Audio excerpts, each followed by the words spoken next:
안녕하십니까, 이희영입니다. 안녕하세요. 2026년 팀 프리뷰, 오늘은 애슬레틱스 알아보도록 하겠습니다. 지난 시즌 성적부터 알아보도록 하겠습니다. 2024년에 69승 거뒀는데 지난 시즌에 76승 거두면서 순위는 아메리칸 리그 서부지구 4위로 똑같았지만 승수는 더 많이 챙기는 시즌이었어요. 오클랜드를 떠난 첫 번째 시즌이었죠. 마이너리그 구장 서터이 스파이크를 쓰면서 팀이 어떤 컬러를 보일지는 예상이 됐습니다. 아니나 다를까 실제로도 투타 불균형이 굉장히 심했죠. 특히 홈 ERA가 4.99로 리그 최하위였고요. 5월 15일부터 6월 5일까지 21경기에서 20패를 당하는 일이 있었지만 그래도 마지막에 반등하는 모습을 보여줬습니다. 그리고 시즌이 끝나고 나서는 닉 커츠와 제이콥 윌슨이 신인왕 1, 2위를 차지하는 반가운 일도 있었고요. 지난 시즌 후반기의 가능성을 보여줬던 애슬레틱스인데 오프 시즌 어떻게 보냈는지 알아보도록 하겠습니다. FA 계약은 투수들을 영입을 했어요. 에런 서발레 선발 투수와 1년 600만 달러 계약을 했고 불펜 투수인 마크 라이터 주니어와 1년 285만, 스캇 발로우와 1년 200만 달러 계약을 맺었습니다. FA 영입은 딱히 돈을 투자하지 않았는데 연장 계약이 있었습니다. 소더스트롬과 7년 8,600만 달러 연장 계약을 했고 제이콥 윌슨과 7년 7천만 달러 연장 계약에 합의를 했고요. 트레이드를 통해서 뉴욕 매체에서 제프 맥니를 데리고 온 게 가장 컸고요. 앤디 이바네스와 루이스 부르고스, AJ 컷시 등을 데리고 왔습니다. 그리고 마이너 계약을 통해서는 조이 메네세스, 제프 하틀리, 완더 수에로, 닉 앤더슨, 마이클 스테파닉 같은 선수들을 데리고 왔고요. 팀을 이탈한 선수로는 션 뉴컴, 스캇 맥커프, 호세르 클럭, JJ 블리데이, 미첼 오타네스, 윌리 맥카이버, 오스왈도 비도, 켄 왈디척 같은 선수들이 팀을 떠났어요. 스토브 리그 등급 매겨보겠습니다. 작년에 이후에 어쨌든 돈을 썼기 때문에 제가 B-를 매겼더라고요. 올해 같은 경우는 FA 투자는 많이 하지 않았지만 연장 계약 2명을 팀 친화적인 계약으로 잡아냈습니다. 저는 맥니 같은 경우에도 충분히 팀에 기여할 수 있는 선수라고 봤고요. 하지만 마운드 보강이 너무 아쉬웠어요. 그래서 지난해하고는 다르게 C를 매겼습니다.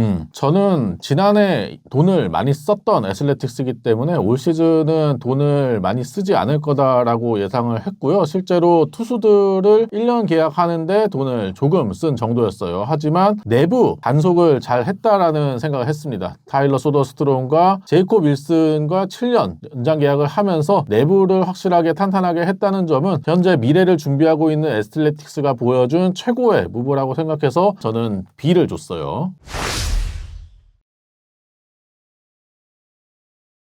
예상 라인업 알아보도록 하겠습니다. 1번에 니커츠, 2번 셰이 랭걸리어스, 3번 타일러 소더스트롬, 브렌트 루커, 제프 맥닐, 제이콥 윌슨, 로렌스 버틀러, 맥스 먼시, 덴젤 클락으로 라인업이 구성이 되겠습니다. 예상 선발진은 좌우 밸런스가 잘 잡혀 있습니다. 세베리노와 스프링스가 그대로 1, 2 선발을 맡게 되고 서발리가 새롭게 가세를 하고요. 제이콥 로페스와 루이스 모랄레스가 4, 5 선발에 위치해 있습니다. 예상 불펜 알아보면 호건 해리스, 그리고 저스틴 스터너, 마크 라이터 주니어, 마이클 켈리, 스캇 발로우 로 구성이 됩니다. 근데 뭐 집단 마무리 체제를 간다고 카세이 감독이 말을 했기 때문에 사실 순서는 크게 의미는 없습니다. 관전 포인트 알아보도록 하겠습니다. 제 첫 번째 관전 포인트는 시작이 반이답니다. 끝난 거야? 끝나진 않았습니다. 그렇게 따지면 프리뷰 이미 끝났죠. 그렇죠. 네.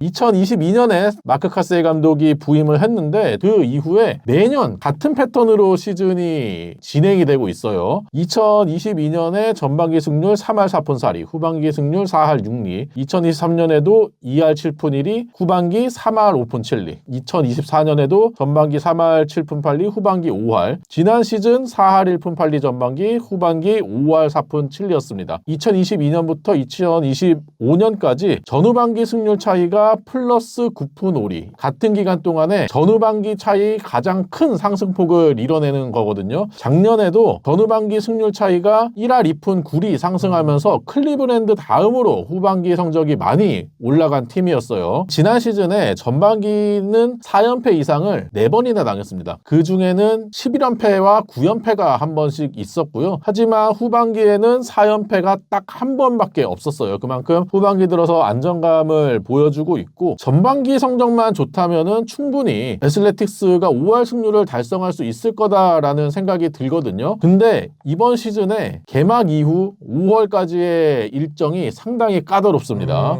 개막전을 월드시리즈 준우승팀 토론토 원정 3연전으로 시작을 하고요. 그 뒤에 월드시리즈 우승 후보인 애틀랜타 3연전이 또 원정 경기로 치러집니다. 수월하네. 뭘 또 수월해요. 승부르기 할 수 있는 구간이 바로 나오네. 아니죠. 네. 굉장히 어려운 일정이 이어지고 그 이후에 5월까지의 일정을 보면 휴스턴, 양키스, 매츠, 시애틀, 클리브랜드, 필라델피아, 볼티모어, 샌디에이고 이런 컨텐더 팀들과의 일정이 빡빡하게 모여 있거든요. 만약에 이 초반 일정을 잘 이겨내면서 5할에 가까운 승률만 기록을 하면서 넘어간다면 애슬레틱스가 젊은 선수들이 또 많은 팀이잖아요. 그 선수들이 조금 더 분위기를 타면서 후반기까지 그 기세를 이어가고 5할 승률도 충분히 도전해볼 수 있을 거라고 생각해서 관전 포인트로 선정해봤습니다. 실제로 작년에도 5월 중순부터 시작된 그 하락세가 없었다면 와일드카드 경쟁을 좀 더 진지하게 했을 겁니다. 제 첫 번째 관전 포인트는 세크라멘토입니다. 작년에 애슬레틱스가 세크라멘토 지역명을 쓰지 않았습니다. 아무리 임시 연고지라고 해도 3년 동안 지내야 되는데 너무 정을 안 붙이려고 했어요. 최종적으로 라스베이거스로 가야 하기 때문에 구단의 브랜드 가치를 너무 낭비하지 않겠다는 의도는 알겠지만 어쨌든 세크라멘토 지역민들에 대한 존중이 좀 부족하지 않았나 싶었거든요. 실제로 이와 관련된 불만들이 폭주를 했었습니다. 지역 매체에서는 도시가 구단을 받아들이는데 구단이 도시를 인정하지 않는다 이런 식으로도 기사를 냈었고 아무리 3년 뒤에 떠난다고 하더라도 지역 주민들하고 이렇게 갈등을 빚으면서 스스로가 가시밭길을 가게 만들었어요. 평균 관중수에서도 지역 주민들의 서운함이 많이 묻어났습니다. 경기당 평균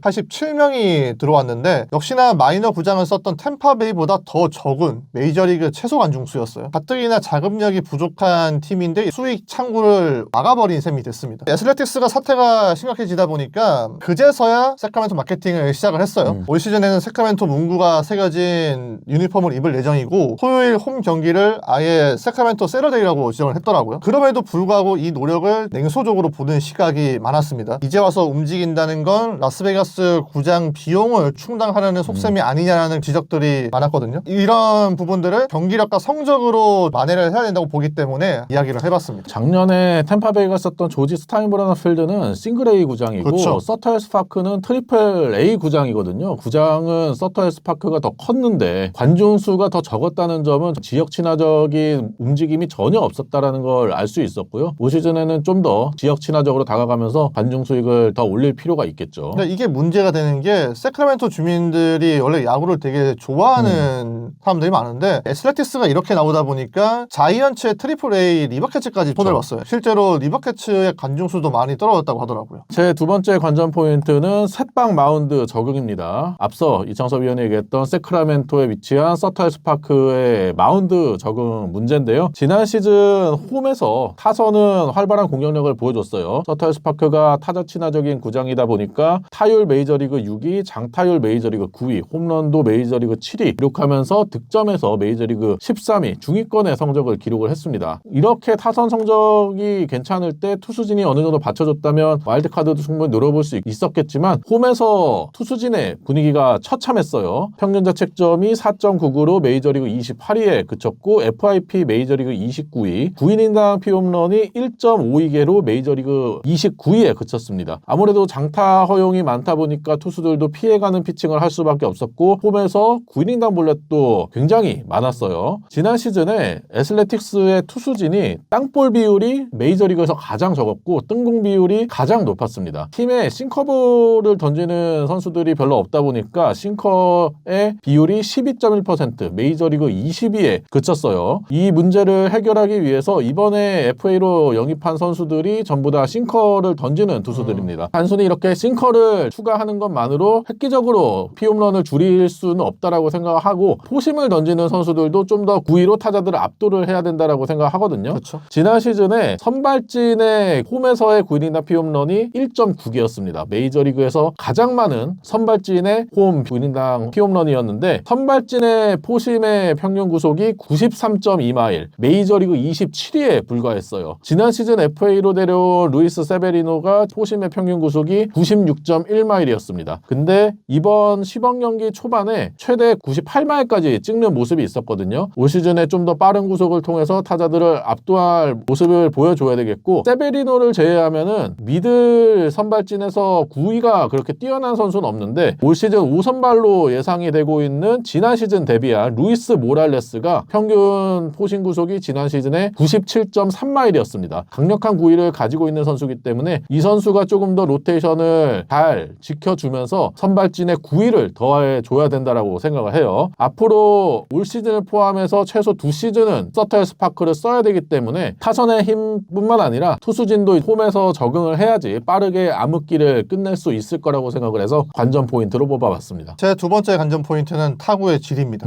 서터에스 파크는 역시나 타자 친화적 구장이었습니다. 지난해 파크 팩터가 쿠어스 필드 다음으로 높았고요. 파크 팩터는 기본 새 시즌을 봐야 하지만 선수들도 타자에게 유리하다는 증언을 굉장히 많이 했습니다. 그래서 타선에 대한 우려는 덜한 편이에요. 그런데 작년에 좀 신경 쓰이는 지표들이 있더라고요. 애슬레틱스 타자들의 땅볼 비율이 43.8%로 리그 두 번째로 높았습니다. 팀 내에서도 제이콥 윌슨, 덴젤 클락은 땅볼 비중이 50% 이상이었었고 소더스트럼이라든지 버틀러도 리그 평균보다 높은 수치를 기록을 했더라고요. 이 땅볼 비중은 바빕하고 연결해서 보면 더 묘해집니다. 애슬레틱스 팀 바빕이 2할 9푼 9리로 리그 세 번째로 높았어요. 타자의 바빕은 리그 평균을 상회하면 운이 좀 따른다고 해석을 하잖아요. 여기에 애슬레틱스가 평균 타구 속도가 88.9마일로 빠르지 않았기 때문에 행운의 타구들이 비교적 많았다는데 무게가 실립니다. 그래서 타구의 질로 계산된 기대 타율들을 보면 부정적인 선수들이 꽤 있었어요. 제이콥 윌슨이 실제 타율이 3할 1푼 1리였는데 기대 타율은 2할 7푼 7리. 랭걸리어스가 실제 타율이 2할 7푼 7리인데 기대 타율은 2할 5푼 5리. 여기에 니커츠가 실제 타율이 2할 9푼이었지만 기대 타율은 2할 4푼 5리로 차이가 있었습니다. 물론 이 타구의 질로 계산된 성적들은 허상일 수는 있어요. 앞서 말씀드린 것처럼 타자에게 유리한 곳이고 올해도 타자들은 타구의 질이 불리해도 성적이 잘 나올 수는 있거든요. 다만 홈 구장 특성에 맞는 타구들을 만들어내야 되고 언젠가는 이 곳을 떠나야 되기 때문에 타구의 질에 좀 더 신경을 써야 해서 타구의 질을 뽑아왔습니다. 제 세 번째 관전 포인트는 반짝이 아님을 증명하라입니다. 애슬레틱스가 젊은 선수들이 상당히 많은데 특히나 타자 쪽에서 2024년, 2025 시즌 들어서 좋은 성적을 낸 선수들이 꽤 있잖아요. 포수인 셰이 랭걸리어스 같은 경우에는 애틀랜타 마이너 시절에는 수비가 좋은 선수로 평가를 받았는데 애슬레틱스 가서는 타격 재능을 꽃피우고 있습니다. 최근 3시즌 동안 20홈런을 꾸준히 넘게 쳤고 지난 시즌에는 커리어 첫 30홈런 시즌을 만들어냈어요. 지난 시즌 칼 랄리에 이어서 포수 홈런 메이저리그 2위였고 조정득점 생산력도 2위였습니다. 그리고 승리 기여도에서도 포수 3위를 기록할 정도로 많이 성장한 모습이 있었고요. 삼진율이 19.7%, 커리어 처음으로 20% 이하를 찍으면서 타격 쪽에서는 어느 정도 올라왔다라고 생각이 되는데 수비에서 아직까지는 좀 아쉬운 면이 있거든요. 구전 포수로서 수비는 좀 더 신경을 써야 될 것으로 보이고요. 타일러 소더스트롬은 2023년, 2024년 기대에 비해서 상당히 실망스러운 시즌을 보냈지만 지난 시즌에 브레이크아웃을 했습니다. 4월 18일까지 19경기에서 9홈런 때려내면서 같은 기간에 메이저리그 홈런 1위를 기록을 했을 정도로 시작이 좋았는데 시즌 중반에 페이스가 떨어지면서 지난 시즌도 결국에는 2023, 2024년을 재현하는 게 아니냐라는 우려가 있었지만 그래도 시즌 마지막 39경기에서 3할이 넘는 타율을 기록하면서 시즌 성적 방어를 잘 하면서 마무리를 했어요. 그리고 지난 시즌 신인왕 2위였던 제이콥 윌슨도 전반기에 에런 저지에 이어서 타율 2위를 기록을 했고 후반기 시작하면서 팔뚝골절을 당하긴 했지만 부상 복귀해서 또 3할 타율을 그대로 유지를 하면서 선택 능력을 보여줬습니다. 소더스트롬과 제이콥 윌슨 모두 오프시즌에 연장 계약을 한 선수들이기 때문에 지난 시즌 반짝으로 끝내서는 절대 안 되는 선수들이고요. 지난 시즌 신인왕인 니커츠도 전반기보다 후반기 성적이 더 좋아지면서 메이저리그에 점점 적응하는 모습이 보여졌고요. 전에 이창섭 위원이 좌완투수 상대로 좀 어려움을 겪었다라는 얘기를 했는데 올 시즌에는 그러한 모습도 개선이 되면서 더 성장하는 모습을 보여줘야 되겠고요. 그리고 2024년에 뛰어난 성적을 거두면서 연장 계약을 했던 로렌스 버틀러가 지난 시즌에 성적이 많이 떨어졌었거든요. 20-20을 달성하긴 했지만 삼진도 늘어났고 컨택 쪽에서 좀 어려움을 겪었었는데 버틀러 역시도 연장 계약이 되어 있는 선수이기 때문에 2024 시즌이 반짝이 아니었다라는 거를 올 시즌에 다시 증명을 해야 되겠습니다. 젊고 연차가 비슷한 선수들이 많이 모여 있기 때문에 이 선수들이 선의의 경쟁을 하면서 서로 발전하는 모습을 보여줘야 되겠고요. 꾸준하게 활약할 수 있다라는 것을 증명하는 게 올 시즌 중요하지 않을까 싶어서 관전 포인트로 뽑아봤어요. 제 세 번째 관전 포인트는 믿는 구석들입니다. 세베리노는 더 좋아져야 됩니다. 아무리 마이너 구장이라고 해도 홈에서 ERA 6.02를 선 넘었어요. 구장이나 마운드 상태를 탓을 했는데 그걸 감수하라는 측면에서 그 정도의 계약을 준 겁니다. 특히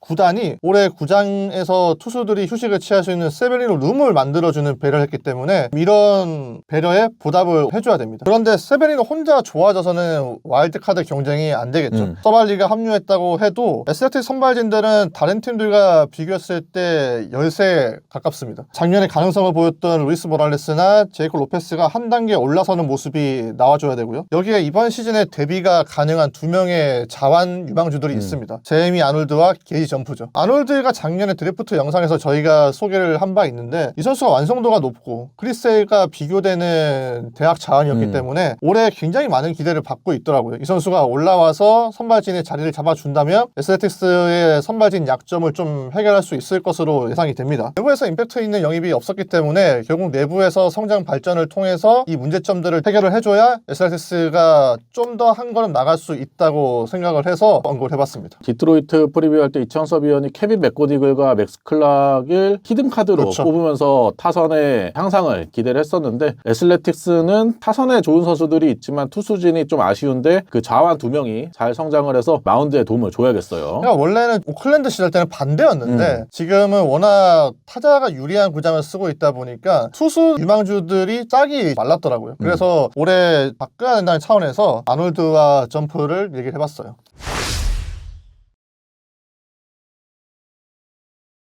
키플레이어 알아보겠습니다. 제 키플레이어는 제이콥 로페스입니다. 사실 키플레이어는 야수에서 나올 확률이 높아요. 자주 나오기 때문에 좀 더 꾸준하게 나올 수 있는 선수를 뽑아야 되는데 그래도 애슬레틱스는 마운드가 중요하다고 생각을 했고요. 세베리노가 상수였다면 변수 중에서 한 명을 소개를 해드리고 싶었는데 그러면은 로페스와 모라레스거든요. 근데 로페스로 가닥을 잡았습니다. 지난해 21게임 나와서 7승 7패 ERA 4.08을 기록을 했죠. 시즌 중반에는 25이닝 연속 무실점을 이어갈 정도로 인상적인 활약을 했습니다. 카스이 감독도 경기마다 자신감을 얻으면서 자리를 잡아가고 있다고 칭찬을 했었고요. 포심 구속이 앞서 이희영 위원이 지적했던 것처럼 평균 90.8마일로 빠르지 않습니다. 그런데 슬라이더와 커터, 체인지업으로 다양한 레퍼토리를 형성을 하고 있고 특히 슬라이더의 궤적이 상당히 날카롭습니다. 이 선수는 하이 각도라든지 딥셉션, 공이 들어오는 궤적들로 승부를 하는 생소한 투수이기 때문에 어색함을 주무기로 하는 투수라서 더 주목을 받았어요. 그런데 작년에 8월 25일 시애틀을 원정에서 2이닝 9실점으로 크게 무너졌고 그 뒤에 팔꿈치 부상으로 시즌을 조기에 마감을 했습니다. 그래서 올해도 빌드업을 천천히 하고 있는데요. 이 선수를 제가 선택을 한 거는 홈에서의 성적이 더 좋았어요. 애슬레틱스의 대부분의 투수들이 홈에서의 성적이 더 나빴는데 이 선수는 홈에서 9경기 나와서 ERA 2.64를 기록을 했습니다. 다른 투수들하고 정반대의 양상을 보였고요. 이러한 모습이 올해도 재현이 되고 또 로페스가 이닝을 더 소화해주는 내구성을 보여준다면 상위 선발로서도 손색이 없다고 생각을 했기 때문에 소개를 해봤습니다. 제 키플레이어는 닉 커츠입니다. 굉장히 뻔하죠. 네, 뻔합니다.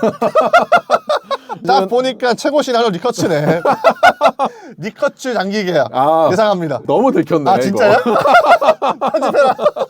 지난 시즌에 117경기 나와서 2할 9푼에 홈런 36개, 메이저리그 1루수 최다 홈런 2위 기록하면서 신인왕 차지를 했고요. 조정주전 사선력도 170으로 300타석 이상 1루수 가운데 1위, 그리고 매돌슨에 이어서 1루수 승리 기여도 2위를 기록을 했고요. 타자 친화적인 홈구장과 원정에서의 차이가 거의 나지 않았다는 점도 홈에서 의존하는 선수가 아니기 때문에 올 시즌 활약도 충분히 기대해 볼 수 있을 거라고 생각이 되고요. 그렇죠. 신인 시즌에 좋은 성적을 거둔 것에 대해서 자신의 존을 확실하게 설정해 놓고 거기에 들어오면은 자신 있게 스윙한 것이 좋은 결과를 얻었다라고 했고요. 그리고 타석에서 생각을 단순하게 유지를 하면서 심플하게 접근한 것이 좋은 결과를 만들어냈다고 했어요. 올 시즌은 상대 투수들이 이미 나에 대한 분석을 끝낼 거다라는 것을 인지를 하고 있고 이에 대해 대응을 하기 위해서 오프 시즌의 타격 메카닉도 미세하게 계속해서 수정을 가하면서 더 발전을 하기 위한 준비를 했다고 했어요. 지금 예상 라인업에서 1번 타순에 배치가 되고 있는데 최근 오타니, 린도어, 타티스, 아쿠냐 이런 선수들 강한 1번이 또 리그에서 트렌드로 자리를 잡고 있잖아요. 마크 카세이 감독도 커츠가 1번 타순에 배치가 되면은 분명히 이점이 있다라고 얘기를 하면서 지난 시즌 막판부터 닉 커츠의 1번 타순을 시험을 했고 올 시즌은 본격적으로 1번 타순에 기용을 할 것으로 보이거든요. 팀의 공격에 천명 역할을 해주기를 기대를 해봐야겠고요. 그리고 지난 시즌 공격에서는 좋은 모습이 있었지만 수비에서는 아쉬운 모습이 있었어요. 지난 시즌 OAA에서 마이너스 6, 40명 중에 36위 기록했고 실점 방지 지수에서도 마이너스 4로 36위를 기록을 했습니다. 특히 팝업 처리에 있어서 어려움을 겪었던 커츠였는데 오프 시즌에 그 점에 대해서 집중적인 훈련을 했다고 해요. 훈련 시설에 팝업 머신을 설치를 해서 타구를 최대한 높게 띄운 다음에 그거를 잡는 훈련을 했다고 했거든요. 지금 애슬레틱스가 커츠와 연장 계약을 시도를 하고 있는데 커츠는 지금이 가장 싼 선수라고 생각을 하거든요. 올 시즌에 수비까지 발전하면서 더욱더 완전체가 된다면 커츠는 MVP 후보로도 손색이 없을 거다라고 생각을 하고 라스베가스 시대를 이끌고 갈 수 있는 주역에 가장 접근한 선수라고 생각을 해서 키플레이어로 뽑아봤습니다.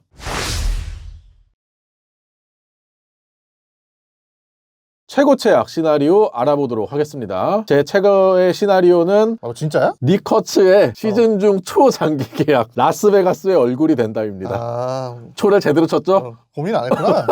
뻔하네 되게. 나름 일토리를 맞췄어요. 네. 최고의 시나리오는 제2의 베리지토, 티머드스, 마크 먼저가 나온답니다. 근데 누군지는 모릅니다.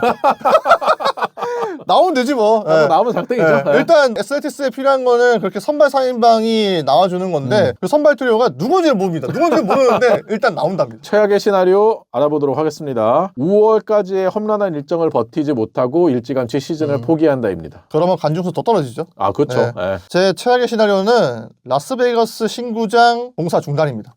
진짜 심하다. 지금 이것만 기다리고 있는데 이게 비보가 나오게 되면은 현재 시즌보다 더 악재라고 봤어요.